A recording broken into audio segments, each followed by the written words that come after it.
Hi everyone and welcome back to another episode of My College Timelines, How I Got In. This week we're talking about Johns Hopkins University with our guest Pamela Saavedra. Hi Pamela. Hi Karina.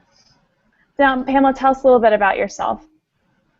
Well, I'm currently a junior in college and I used to go to high school in Florida and I went to a little Christian school and I still got to Hopkins, so don't let school size deter you from where you want to go. What's your major and and do you have any minors? My major is neuroscience, and my minor is computer integrated surgery and robotics. Whoa. Well, yeah.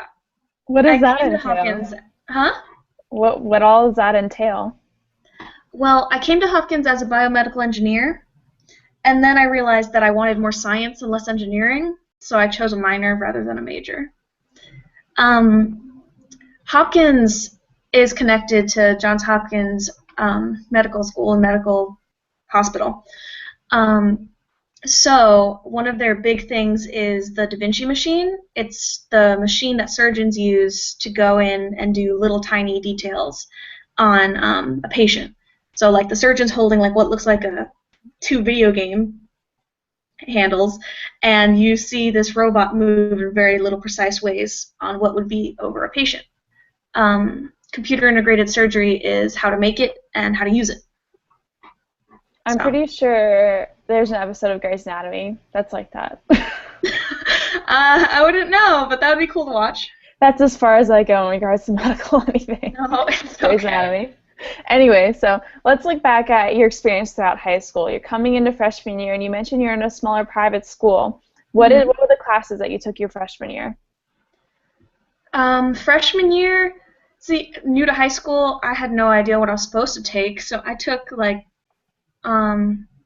all regular classes, honors classes, but I took an English, math. I was ahead in math, so that was different. A language. What math class were you taking? Very much. It was 6 years ago. What math class were you taking? Do you remember? Let's see. So let's see. 8th grade, I took pre-algebra. So that means 9th grade, 8th grade I took algebra. So 9th grade I took algebra 2, I think. All right. So you didn't take any AP classes your freshman year? No, not my freshman year. They didn't offer them to us. No, that's typical in a lot of private schools and it's interesting to see the difference between private schools and public schools and how a lot of private schools, some kids don't see AP classes till their junior year of high school. Yeah, I heard that a lot. I mean, my high school, we were, you go all gung-ho as a freshman. But there are public schools as well that are like that. But do you think that not taking AP classes your freshman year, do you think you would have been ready for an AP class as a freshman? I think it would depend what class, just because my strengths and weaknesses and stuff like that. But as a freshman, I would have needed lots of help. Taking my first AP class sophomore year, at least at my school, I don't know what it's like at another school, but I took AP Bio sophomore year, and for the first quarter, because we split our school year into quarters, for the first quarter I just about freaked out and died because straight A student and I'm suddenly I don't know what I'm doing with my life right now. So that was scary, but it was a good learning experience if you're ready to learn, to how to study, how to ask questions, how to not be ashamed of asking questions. A lot of smart kids get that wrong. They're like, no, I'm too good to ask questions, but you're smarter if you actually ask questions when you realize you don't get something. No, I agree. I had the same reaction about AP Bio. I was, Miss Straight A, and all of a sudden I get an AP Bio, and I'm like, what? Mind-blowing experience. Yep. That's a wake-up call, that class, especially, and I agree that, you do need to get over the whole ego thing of, I'm too smart for this. You need to ask questions. You need to ask for help. Totally. And, study in groups is, the best way to go about it. Definitely. And it's, that is a great glimpse into what college is, and that you can't just sit in a lecture, and especially if you're not getting something, you need to go to your professor afterwards and say, hey, I need help because I don't get this. And definitely. That's definitely a great stepping stone to getting to that. Now, sophomore, you started with AP Bio. What were some of the other classes you were taking? So I took AP Bio. I took, I think I took Pre-Calc, and this is so difficult to remember these things. Oh my goodness. Another English class, another step up in my language class.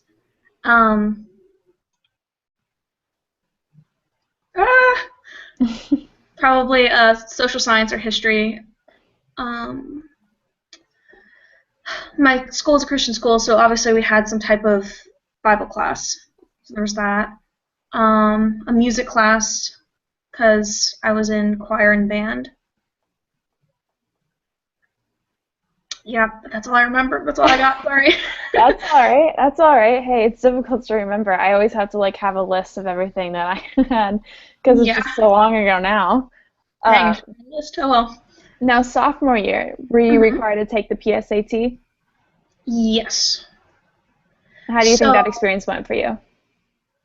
I was really nervous because I know how much like the SAT is like, oh my goodness, your score is your score, and no one will like you if you don't get a good score. So the PSAT, I didn't actually study for it though. I was nervous about it, but I wanted to see how I would do without studying. And I think for first time taking like a standardized test other than like the stuff that we have to take at like the end of the year, it went pretty well. Like it went fine. I don't remember what I got, but I remember two things. Seeing my score and being okay with it. So I'd be like, okay, SAT is just a test, no big deal. So that calmed me down a little bit. But then on like the flip side, when I heard, because there was a bunch of like other smart kids like in my class, when I like hear what they got, I'm like, okay, wait, can't relax yet, still need to study, still need to like keep going. But test is a test, you know? You can't let that freak you out. Very difficult to say because currently I'm studying for MCATs, but yeah, that's hard to do with that test. Yeah. So it's still a test though. Still just a number. I agree. It is just a number. It is just a test. And a lot of people freak out about it. And me, I'm typically a very nervous person when it comes to test taking. Like I'm like, gung-ho about like preparing for it. Definitely. But with the PSAT and the SAT and the ACT, I was very whatever. I either know it or I don't. And there's, I prepared. We'll see what happens. And it's a different scenario every time. These tests are different. They're constantly changing. Yeah. They're constantly evolving. And it's just kind of giving a basic idea is, are you ready for college or are you not? Yeah. Now going into your junior year, it's probably one of the more critical times during high school. You have the SAT and the ACT to think about. If you're not taking them, you're preparing for them or some sorts along that line. But what were some of those classes that you were taking? The classes I was taking during school were, let's see, I was taking AP Chem, Physics, what was the other one? I was taking AP Calc.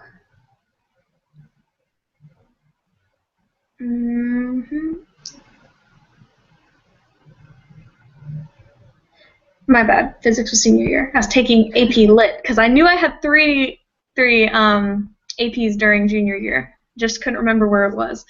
Yeah, so I was taking AP Chem, my third year of language, AP Calc, AP Lit, music courses, I guess you'd call it.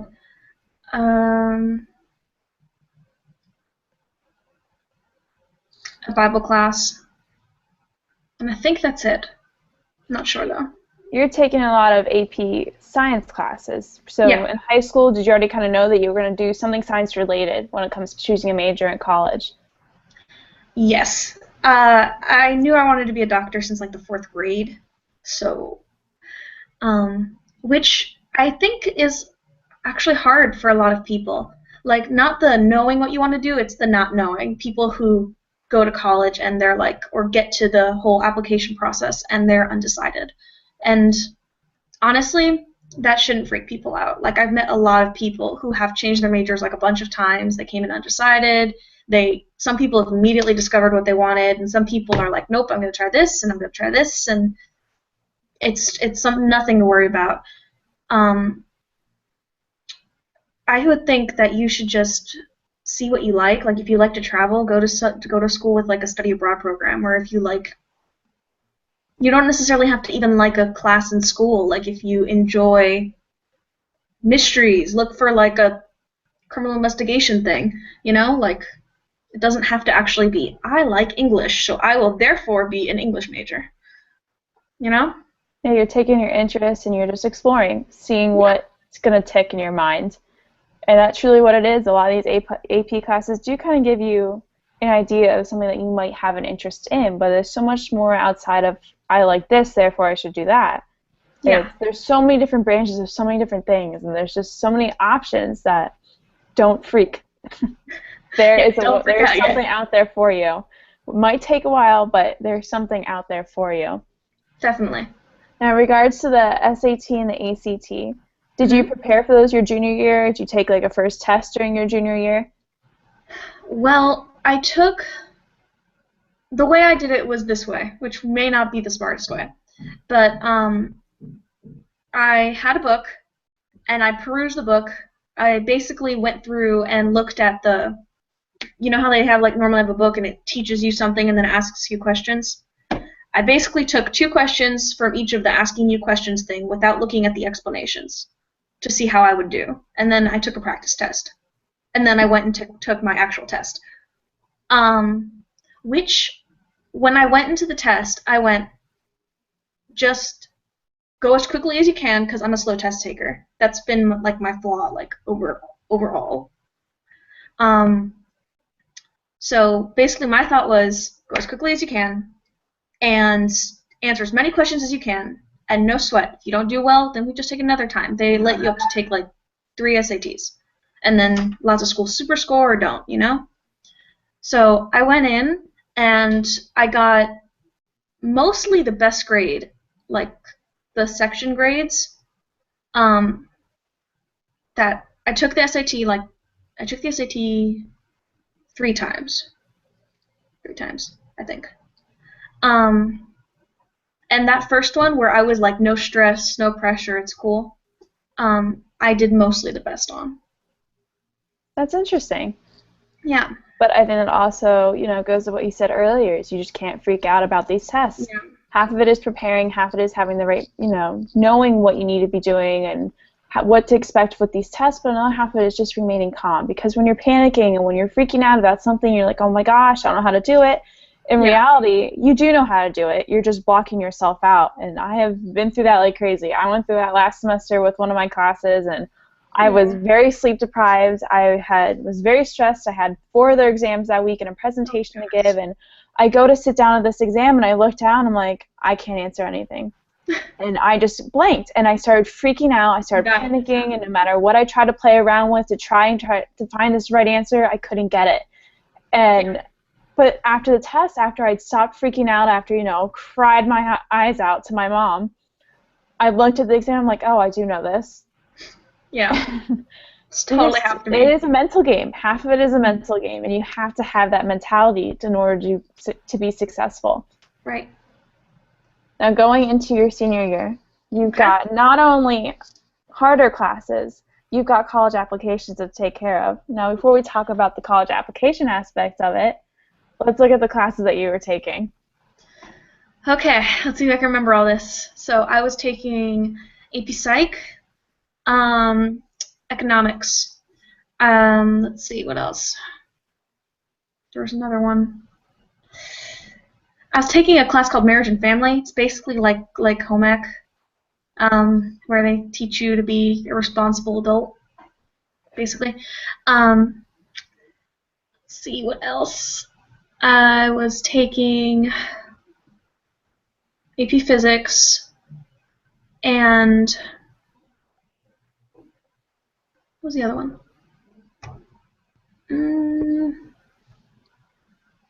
I was taking government, an English class. What was the other thing? I was taking English. I was taking my music courses.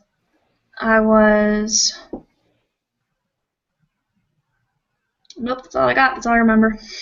That's all right. You mentioned that you've taken music classes a lot. Mm-hmm. And was that something that carried on as an extracurricular? Like doing stuff after school or like a club, essentially? Yeah. Like college extracurriculars is what you want to know about? Or do you want to know high school? High school, yeah. Okay, so I want to do everything at least once kind of person. But then when I got into something, I didn't want to drop it. So I ended up like building stuff up as the years went on. So I was part of choir and band, and I was part of the ensemble, multiple ensembles at school, which varied year by year. I was part of 2 sports teams, and then I was part of yearbook, which was basically I went to sports games and took pictures all the time. Let me think. I also was a tutor after school. And I think that's it. I might be forgetting something, but I think that's it. You're busy.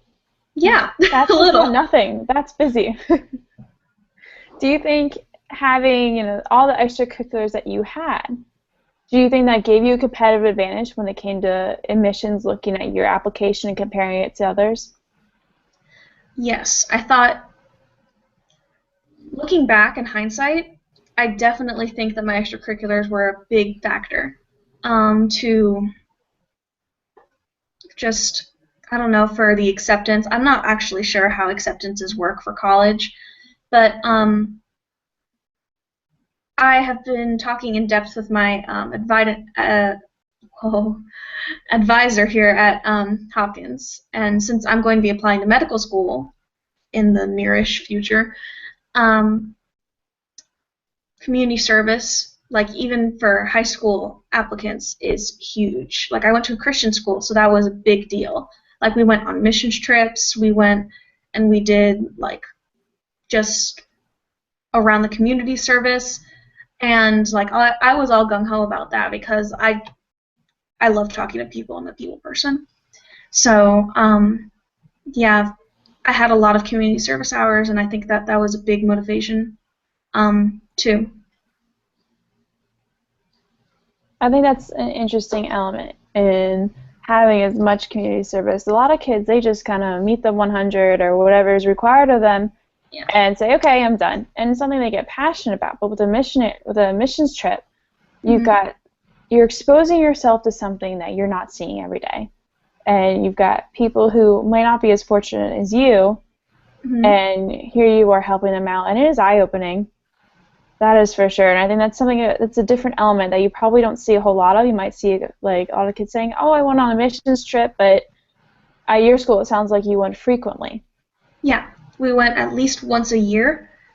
So I went on 4 for my entire high school career.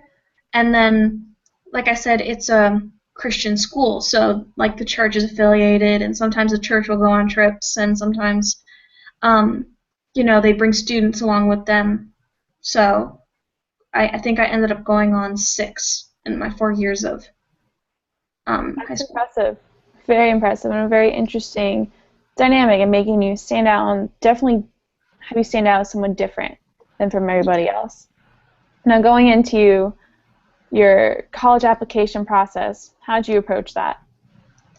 Well, so I'm a bit of a worrywart, and so is my mom, so put that together, we started really early, which I don't think was necessary, but that made senior year way less stress for me. Like junior summer, like the summer right after junior year, right before senior year, that was like the stress time, but I didn't have anything to do other than like my different activities with friends, or like if I was going on a trip that summer. So that was actually really good to just get everything squared away, figure out where I'm applying, figure out what I want to apply to, how many of those applications are on the Common App, which is wonderful. Yeah, and then just, I don't know. How many schools did you apply to? Okay. I think 11 or 12. I did about the same. Yeah, I think that's what it was. I did like 2 safe schools, and the way I divvied it up was a bit different than what I think most people do, but from Florida. So the state schools were like, have to apply. I have Florida. Probably I'll get Florida help because they like to get residents of the state to come into their school. So it was a cross between like I'd be really happy going to this school, but also like I think they'll accept me because I'm a Florida student, you know? So I had safe schools, and then I had like a Florida school section, and then I had the out-of-state reach schools or like the maybe schools, which was stressful. When it came down to choosing to apply to Johns Hopkins, what were you thinking? Well, they actually had like a talk, like promoting their school in the area for me. It's like 2 hours away, but I had heard a lot about Johns Hopkins Hospital, so I wanted to hear what their undergrad was about because it never had occurred to me to apply there. So I went, and they started talking about their biomedical engineering program. And I was taking notes through the entire thing, and afterwards I literally was like, I would totally love going there, Mom. I don't know what I would do. They would never take me, but I would love going there. So yeah, I freaked out a little bit, and my mom's like, apply. And then I'm like, but it's going to be like $50 to apply. And she's like, apply. So I ended up applying to Hopkins just because like I saw everything, and I don't know, maybe it was just a really good presentation, but I like it here, so. Now, it sounded like you had a little bit of doubt at first when choosing to apply there. Yeah. When you got that acceptance letter, how good of a feeling was that? Well, my family cried, and I was just shocked. I was just so surprised. Because the way I saw it is I could probably get more help from a different school than Hopkins. But they were really great about financial aid. So my factors for Hopkins, or like any like big name, really expensive school, was I need to at least get like 3/4 of a ride, and I need to get into the major that I applied with. Because I applied as a biomedical engineer, which they only accept about 150 students in the States. So if I didn't get in, I wasn't going to spend like however, I forget how much tuition is, like $50,000 to go to a school as just a bio major, Like I don't have that kind of money. So they only accept 150 for biomedical. Yeah. And you got in through that. Yeah. That's impressive. Thank you. It's insane, actually. That's very impressive. Thanks.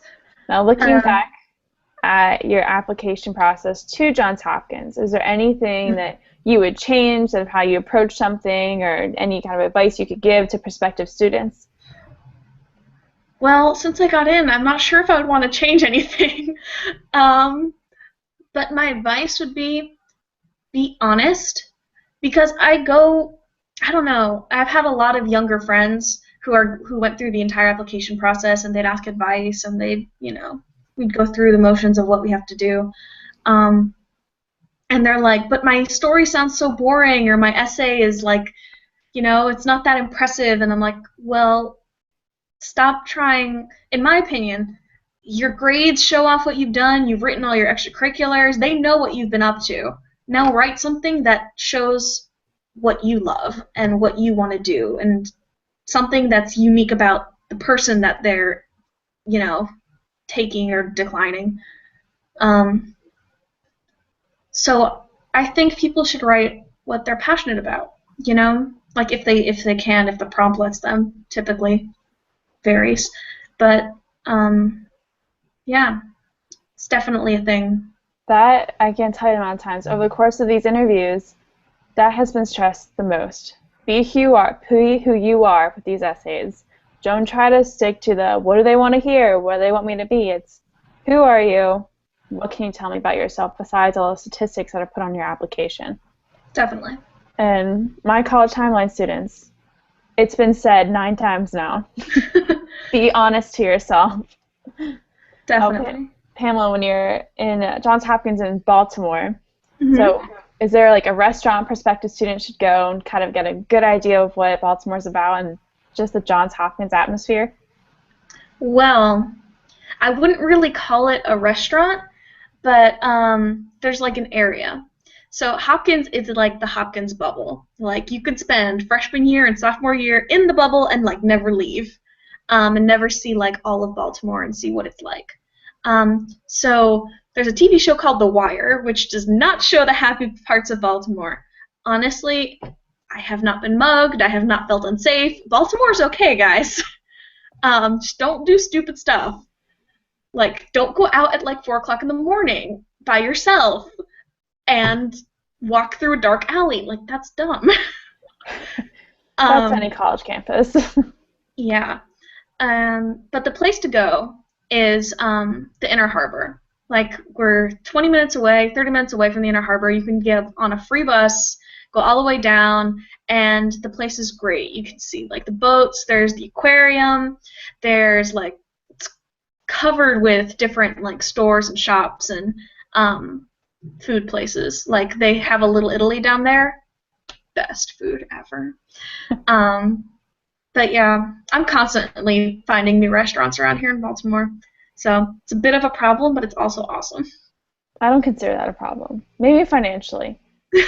Financial problem, slightly. I have to figure out an excuse to go. Yeah, who needs an excuse for food? Let's be real here. After a while, after you've gone to a bunch of restaurants, though, definitely a thing. Yeah, well, Pamela, we gotta thank you for your time. This has been great. It's been great to hear about, your experience and how you got to Johns Hopkins. Thank you so much.